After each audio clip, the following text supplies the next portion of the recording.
Hey everyone, today I wanted to do some more chapter readings as we are getting so close to finishing I Was a Doctor in Auschwitz by Dr. Gisella Perl. So let's just get to it. Trip to Hamburg.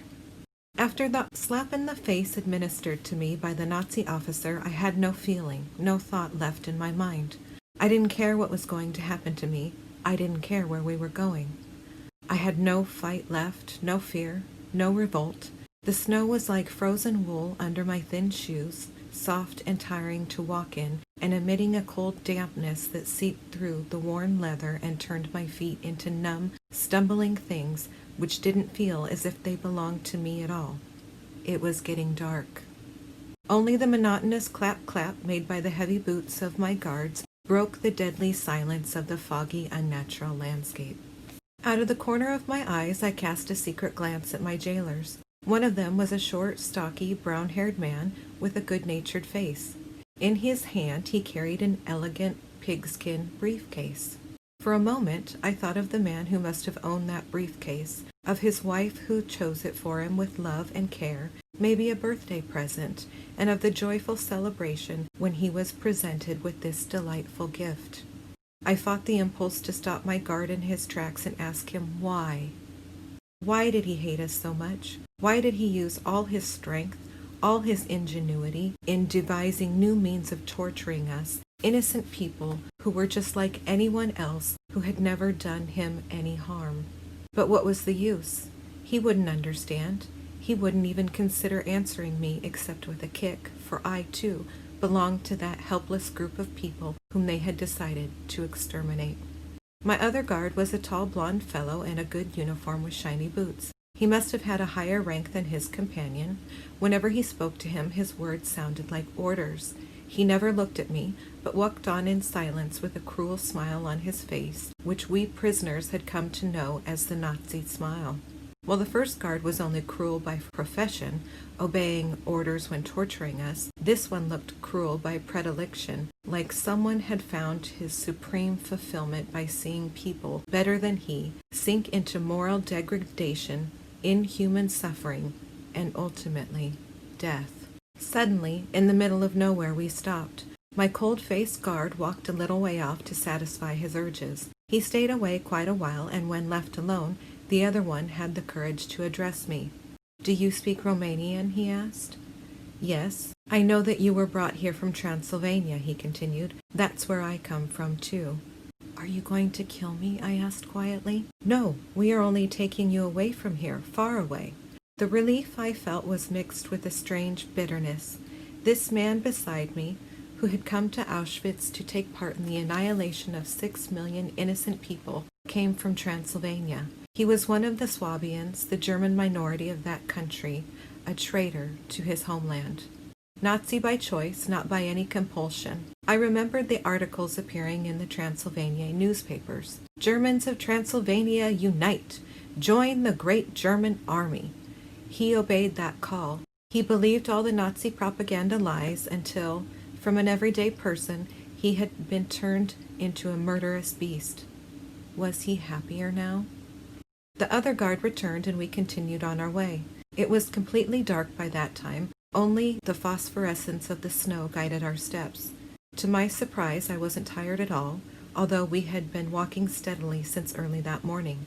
I thought of my patients in Block 10, who must have known by then that their doctor was gone, maybe dead, and there would be no concert in the barracks that night. It must have been around midnight when a few lights appeared in the distance. A village or a town, I thought, with a joy which didn't last long. What good would a town do to me? What could I expect from the inhabitants of a town under Nazi domination? The lights became stronger and stronger, and a little later we were walking through the deserted streets of a sleeping town. Only the heavy tread of German patrols proved that the place was inhabited. Then suddenly we arrived at a tall, well-lighted building with a sign on it reading Katowice. Yes, I remembered that station house. Our train had gone through it, and I had stood by the narrow window, holding the hands of my husband and son, trying to decipher the name of the town. So here I was again, and still prisoner number 25,404. My eyes, which for a long time looked upon nothing but misery and death, the barbed wire fences of Auschwitz, the burning crematory, and the trembling slaves dying on their feet at roll call, were blinded by the strong lights and the busy crowds of the station. Almost everybody was in uniform, but there were a few civilians too, talking excitedly, scurrying back and forth with their luggage, pushing, shouting for porters. This excitement was not the usual atmosphere of railway stations. I felt that there was more to it. These people were aware of some danger coming. They were running away. My 2 guards pushed me forward, keeping their eyes on me as on some valuable piece of luggage. The station master looked through their papers, then we boarded a train. It was a troop train, but in the 3rd class we found a place to sit down. I was dead tired and sleepy, but not enough to forget my fear. The soldiers around me all wore SS uniforms. They didn't talk to each other, just smoked in silence, and sometimes reached for their haversacks to cut off a big piece of bread and wurst. The sight made my mouth water, and the dry crust of Auschwitz bread tasted like sawdust. Gradually, the men around me fell asleep, except for my 2 guards who had to watch me. I looked out of the window, wishing for death to put an end to my suffering. Then it was morning. The train ran through snowy fields on and on, through another day and another night. My bones ached with tiredness, my stomach contracted with hunger. The bread I had brought with me was gone long ago. My guards took turns at sleeping and walking in the corridors. Our only conversation consisted of my asking to go to the toilet, and even there they accompanied me. I watched the young, determined faces of the SS lads around me, trying to read their minds, trying to understand what had made them into the inhuman, unfeeling, cruel beasts they were. But I couldn't understand them. Could a people that made death its god be happy? Did their conscience permit them to sleep at night, or did they have no conscience at all? None of them ever threw a glance in my direction. I was a leper, a pariah, an untouchable. Hundreds of well-fed soldiers and one sad, helpless, hungry woman. It was morning again, the 2nd morning since our departure, and my hunger became stronger than my fear. I took my courage in both hands, and turning to the guard who came from Transylvania, begged him for some food. Without a word, he broke a piece of his loaf and pushed it into my hands. That piece of bread brought warmth into my blood and gave me enough strength to finish the journey without collapsing. "Get ready, we are in Berlin," I was suddenly told later in the day. Berlin?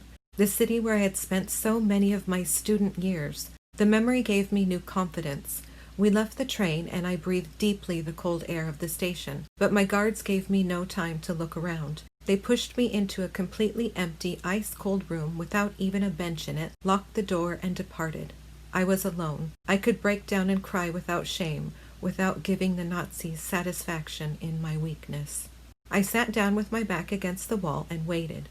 Many hours later I heard the key turn in the lock, and my guards appeared, gay, red in the face, intoxicated with beer. It was evening again. As we emerged into the station, I saw that there were more civilians than soldiers here. Married couples with children, carrying their own luggage, as there were not enough porters around. Women, well-dressed, well-shod, with elegant fur coats and gloves, smelling of expensive perfumes, living on the riches of all Europe, and I among them, prisoner number 25,404, with my number displayed on the left breast of my ragged yellow coat. People looked at me and turned away in disgust. Maybe they thought I was a convict, maybe a murderess, and all the time it was they who were the criminals, the thieves, the killers of women and children. Again we sat in a train. It was morning, then noon, and about 4 o'clock in the afternoon we stopped at a station, Hamburg. I began to smile. Some time ago, to instill new courage in my patients, I had invented a war communique for them. I told them that Hamburg had fallen into the hands of the Allies, that American ships were sailing up the Elbe, and that with the fall of this northern stronghold, there was nothing to hold them up until they reached Berlin. There was a secret hope in my heart that my fairy tale coincided with the truth. But no, Hamburg was still in Nazi hands. We get off the train. It was the 4th day of our trip, and we walked along the icy streets of Hamburg. I kept my eyes wide open to see the damage the war had wrought on this city. Damage? There simply was no city left. Wherever I looked, I saw ruins, lonely walls standing up like a warning finger. deep bomb craters in the places where houses had stood. Yet the remaining civilians were well dressed, and occasionally a slow electric train rattled by, carrying people from their work to their homes. Destruction, ruin showed the way of the Allied planes, and yet I felt no elation. War is no solution to the problems of mankind. War has never yet led to permanent peace and security. We walked on endlessly. I was tortured by the cold and hunger. People looked at me with horror in their eyes, and I looked back at them as if to say, all of this is your fault. All this destruction and suffering and death, you started it. You are responsible for it. The 4 days of our silent journey had made Auschwitz seem as unreal as our past life, and seemed to us in Auschwitz only Block 19 was still close to my heart, Block 19 with its dying heroes who could still sing and listen to singing. It was evening when we arrived before a large gray factory building. 2 elderly SS men guarded the entrance. We went through the gates and I still didn't know where we were. One of my guards asked for the commander, who came out to meet us. He took the papers, looked at me, and shouted for someone to come. A blonde, cruel-faced SS woman appeared at his call, and I was entrusted to her care. My 2 traveling companions, who had sat beside me for 96 hours without saying one word to me, took leave from the commander and departed. My new jailer shouted an order, and I followed her, too tired to think. We ascended stairs, descended others, walked through long corridors, and finally arrived in a yard cut off from the outside by a barbed wire fence. This is where they're going to kill me, I thought. But we went through a gate in the fence, and I saw that we were in a camp like Auschwitz, but smaller, surrounded by the same kind of electric wires. In the light cast by the fresh snow, I could see rows of barracks in the background. My jailer took a key off a ring and opened one of the blocks. Frightened and curious eyes looked at me from the cots along the walls. The fetid, sickening smell told me where I was. A hospital. Again. But I had no strength to face anything that night. With my last reserve of strength, I took off my yellow coat, put it on the cot under my head, and collapsed. Fast, faster, as if I were falling, I fell into a deep, death-like sleep. Hamburg, Dega Verka. Someone struck a gong outside, and a second later I heard the well-known roll call. Still, unspeakably weary, I got up from my cot, put on my ugly yellow shoes, and began to get acquainted with my new jail mates. It was still dark when we heard the keys of our SS guards turn in the lock. We were better guarded than in Auschwitz. There the electric wire fences would have foiled every attempt at flight. Here they were heavy iron bars on the doors, and their creaking signaled the beginning and the end of each day. I learned that I was in one of Hamburg's suburbs, Wandsbek, in the hospital of the Dergaverka, a rubber industry serving the Nazi war effort. The camp was an Arbeitslager, a labor camp for foreign slave workers, and it was situated behind the factory buildings. The first roll call was at 4 o'clock in the morning and lasted 1 hour. At the end of that hour, the day shift left for work under the supervision of SS women guards. They worked hard for 12 hours, and when they returned, there was a second roll call at 5 o'clock, after which the night shift left for 12 hours of work. Only the strong, the most enduring, were ever brought to this camp. The work was hard, exhausting, unhealthy. The foremen brutal, and only too glad when they had an opportunity to use their whips. One of the blocks was used as a hospital under the care of a young Russian physician and a Polish and a Hungarian nurse. There was no crematory here, but there were 2 iron cages for those who showed resistance, and in the middle of the camp, the ever-ready gallows for those who tried to run away. All this was whispered to me before the morning roll call in German, Russian, Polish, Hungarian. While I was listening to these descriptions, I felt a terrible itching spread over my entire body. Lice. A new kind of lice, the bites of which I was not yet accustomed. For breakfast we were given a cup of black coffee. The scalding liquid ran like fire through my blood and made the 1-hour roll call almost bearable. The smoking chimneys over my head were only factory chimneys, not the chimneys of the crematory furnaces burning the bodies of friends and relatives. After roll call, I was ordered to appear before the camp commander. He was a short, stupid, and brutal-looking individual, and he talked like a drunken peasant. From now on, you are responsible for the hospital. If you try to run away, you'll be caught and hanged. And remember, I don't want too many patients in that hospital of yours. Those whores don't want to work. That's why they are playing sick all the time. I make you responsible for them, and you'll be beaten if I find any malingerers in bed. There is work to be done here. Do you understand? Work. It is up to you to keep those whores from getting sick. Now get out of here." Now I knew what I had to expect. I returned to the hospital and began to work. The 2 months I spent in this work camp were heaven compared to Auschwitz.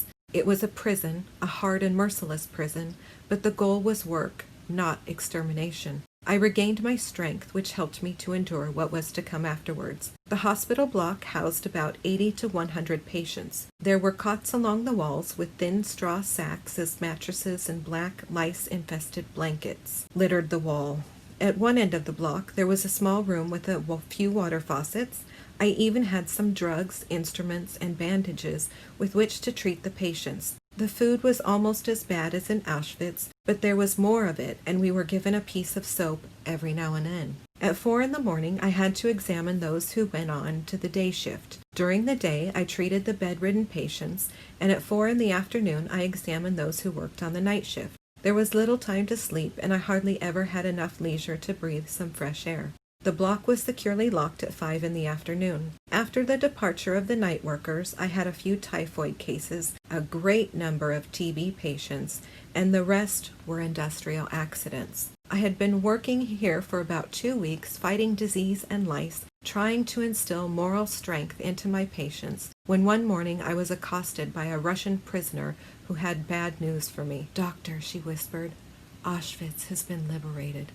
For 2 days I ran around in a red haze of pain, despair, fury. Auschwitz was free. Auschwitz has been liberated. I could be a free and happy human being today had they permitted me to stay there. I could have marched through those gates as I had dreamed so often. I could have slapped the face of one of those beastly SS women, and here I was, a prisoner in Hamburg, helpless, still in deadly danger. Then, after a while, I calmed down again, and as before, gave all my thoughts to my sick fellow prisoners who I had come to love like sisters. I got to know Olga Singer, the Hungarian nurse at the hospital, the first day of my arrival. She had studied to become a mathematics and physics teacher, and her father had been a famous rabbi. He, his wife, and his other children were cremated in Auschwitz. Olga was the only Jew in our camp before I came, and as such the scapegoat of the guards and the SS personnel. She had to do all the dirty work, carry bedpans, wash the sick, keep the hospital floor clean, and scrub the blood off the operating table. In addition, she was constantly beaten, kicked, abused, and received less food than the others. Yet all the suffering she had to endure did not break her spirit. She was the best, the kindest, the most cheerful nurse anyone could wish for. No work, no sacrifice was too much for her. From morning till night she cleaned, washed, petted those human wrecks, and often spent her nights at the bedside of a feverish patient, holding her hand and telling her gay, sweet stories which made the patient forget her pains. All of us adored Olga Singer. She was my only comfort, my only joy in this valley of tears. Her patience, her understanding, her never-waning concern for the fate of others gave me strength and a new will to live. At night, when we had a little time to ourselves, she sat down on the edge of my cot and listened to my endless stories about my husband and my wonderful son, who were waiting for me somewhere and whom I wanted to be proud of me when we would be free again. I told her about our house and the sanitarium and begged her to come and live with us after all this was over. I was sure that both my husband and my son would love her and appreciate her extraordinary human values and charm. Now that the terrific tension, which in Auschwitz had kept me from thinking, was relaxed, I began to realize my losses. Only now did I have the leisure to mourn my wonderful parents, my brother, my sister-in-law. I did not know as yet that my only son, my pride and happiness, had also joined the number of those to be mourned. Gradually, I made Olga my assistant. I taught her how to make bandages, how to cleanse wounds, and showed her all the tricks of camp medicine. As her usefulness grew, the beating and abuses stopped. Her physical strength returned, and we found great happiness in being together. This friendship, originating in the Hamburg prison, accompanied me all through my terrible months in Belsen-Bergen. The physician who shared my work at Hamburg was a young Russian doctor, Marusa. She had come here from Leningrad, and the hunger, the cold, the beatings, and the exhaustion which had been her traveling companions caused an organic heart condition which made her almost too weak to work. We hid her condition, for which we had no medications, so as to keep her from being sent away. There were times when she was filled with a feverish optimism and sang gay songs of triumph, and believed with the youthful ardor characteristic of Russians in the ultimate victory of her country. At other times she lay exhausted on her cot, mourning her 8-year-old daughter and her husband, and yearning for the sight of her beloved Leningrad. And all the time, inexorably, her poor heart grew weaker and weaker. Then one day she was taken away, and we never found out what happened to her.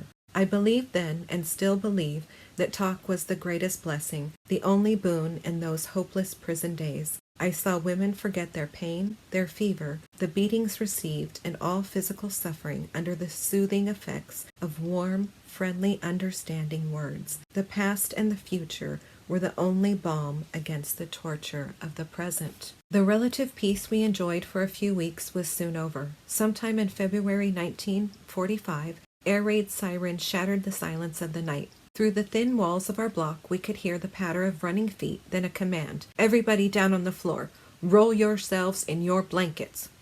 Trembling with a new fear of annihilation, we lay on the damp floor waiting for the all-clear signal. We heard the humming of the approaching planes, followed the whistling of the bombs as they fell, and paralyzed, listened to the wild screams of terror and death. We were locked in, helpless, in a block only a few yards away from one of Germany's most important war factories. I was afraid. I had never been so afraid in my life. I wanted to live. I wanted to protect Olga, Marusa, my patients, myself, but all I could do was wait,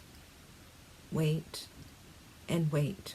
From that day on, sirens went off on, all day and night. Bombs fell incessantly on the town, which was already in ruins. We knew that every air raid, every bomb that fell, brought us nearer to freedom, if only we lived long enough to enjoy it. We trembled with fear and expectation. We vacillated between hope and despair. Hamburg was full of labor camps similar to ours, and the prisoners were used for cleaning up the rubble after the air raids. As the shelters were not open to them, many were killed, many severely wounded. Gradually, my hospital became too small to shelter all the casualties, and I was given a second block filled with cots. The wounded were brought in incessantly, with arms and legs torn off by bombs, deep wounds in their heads, their ribs crushed by falling bricks, some more dead than alive. All day long I sewed, bandaged, put broken limbs in plaster, and gave a few moments of respite from pain to the dying. My ears were filled with the shrieking of the sirens and the moans of the bomb victims. There was one cruelly cold night which stands out in my memory. The air raid alarm had been on ever since noon. Whoever had the strength to leave their cots lay on the floor rolled in blankets. We stuck pieces of rags into our ears to keep out the sound of the anti-aircraft guns and the eerie whistling of falling planes. Alternating waves of hope and fear flooded our souls, and each of us turned to our own God for salvation. The tension, the terror, was almost unbearable. Suddenly, there was a noise outside. The door was violently flung open, and stretcher after stretcher was brought, with a woman in striped prisoner's garb on each.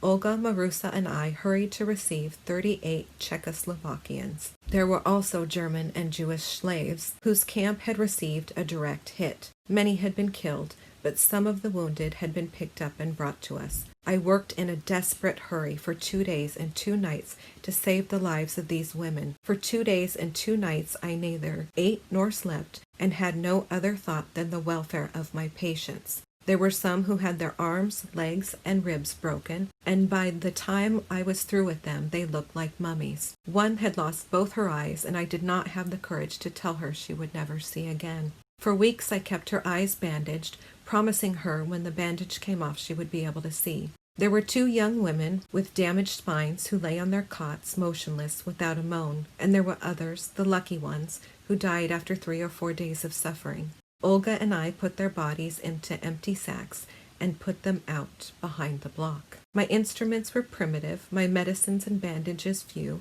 Still, the help I gave was medical help. I made splints out of discarded pieces of wood, and I am still proud of the limbs I nursed back to health with the help of these splints. When many months later I returned to the hospital accompanied by a British officer, I found one of them on the ground. I picked it up, and I still carry it around with me as proof of what ingenuity can do in the face of an emergency. Work and the fact that I was doing my professional duty helped me again to forget my own grief. I ceased to exist as a private individual. I knew that my work had an aim. Here I was a partisan too, a partisan fighting against the Nazis by saving the lives they intended to destroy, by saving the future through keeping the young and strong women alive. I didn't feel the hardship of prison any longer, but smiled and spread encouragement, faith, peace, and the will to live. My patients appreciated my care. One day, upon my entering the Czechoslovak corner of the hospital block, all of them began to sing a song written to me by one of them, a school teacher. The song was the greatest tribute a doctor could receive. I still carry a copy of it with me, and whenever I feel tired or discouraged, I read its tender words, and, warmed by its sincerity, I feel again that a doctor's life is worth living under any circumstances. The poor young woman who wrote the words found her death on the rotting mountains of corpses in Belsenbergen after I had succeeded in saving her legs in Hamburg. Day after day went by, and I was waiting for the liberating armies who would open the doors of our camp and give us back our desperately hoped-for freedom. Those who worked in the factory or outside clearing away the ruins brought rumor upon rumor, most of them exaggerated, but all of them encouraging. Breslau has fallen. Posen has fallen. The British are coming from the west. The Americans are approaching. And at night, when our jailers locked the doors on us, we sat in the darkness and planned for the days of liberation. On March 1st, 1945, I received the most cruel beating of my entire camp life. It was in the afternoon after an air raid alarm that one of the SS women came running into the hospital. "Where is the doctor? Inspection in a few minutes. Be ready." Feverishly, I cleaned up the hospital, went from bed to bed to see whether my patients were in order, and already he was there. Hauptsturmführer Weber, commander of the camp, accompanied by a few SS officers. I stepped up before Hauptsturmführer Weber, the dreaded killer of Hamburg, and reported the number of patients, the number of doctors and nurses. "Are you a Jew?" he asked me. "Yes." "Where did you come from?" "From Auschwitz." Los! I could go. He walked through the 2 blocks, asked everybody what was wrong with them, until he suddenly stopped at the bedside of a young Russian woman who was lying in bed with incurable TB, her cheeks burning under the heavy crown of blonde hair. Her name was Katya, and she was the sweetest, the most patient, meekest creature in the world. She kept a small rag in her bed for her bloody saliva, and she coughed the deadly bacilli into that rag. Hauptsturmführer Weber noticed it, picked up between his thick, begloved fingers, and threw it into my face. "Is this what you learned in Auschwitz?" he shouted. "Auschwitz is supposed to be a good school for Jewish swine," I thought, and slapping my face with a violence that made one of my eye teeth jump out of its sockets, he walked out of the hospital. My mouth bleeding profusely, I sat down on Katya's bed. My patients on the other cots began to cry piteously, and those who could get up stood around me, caressing me, kissing my hands. Olga put her arms around my shoulder, and I felt that we were all one body, one soul, and that none of us would ever forget, ever forgive this beating. After the inspection, I spent only a few more days in Hamburg. One morning, early, the camp commander arrived accompanied by a superintendent to make a list of all Jewish people in the camp. The list consisted of a number of patients, Olga, and myself. A little later, a detachment of SS men came for us to take us away, no one knew where. What were they going to do with those human wrecks, held together by bandages, wiring, plastic casts? What else but kill them? We had already heard rumors of the liquidation of all the Hamburg camps, and what did liquidation mean in Nazi language if not death? The scenes I had experienced in Auschwitz repeated themselves in Hamburg. "Dr. Gisela, stay with us. Don't let them take us away. What is going to happen to us?" they all cried in different languages. A big black truck stopped in the middle of the camp, and SS men were picking up the women one by one to throw them into it. I had to stand by, helpless, certain that this time we would not escape death. Now, when freedom was so near that we could feel its breeze on our cheeks, we had to die. Olga stood beside me on the truck. We were together. That was the only comfort left to us. The truck roared through the burning city, then stopped at another camp where we spent the night. The next morning, all who were able to move had to walk to the station, The others were carried on planks and thrown into cattle cars. A little later, the long train with its load of frightened, hopeless Jews from all over Hamburg moved out of the station and was on its way towards an unknown destination.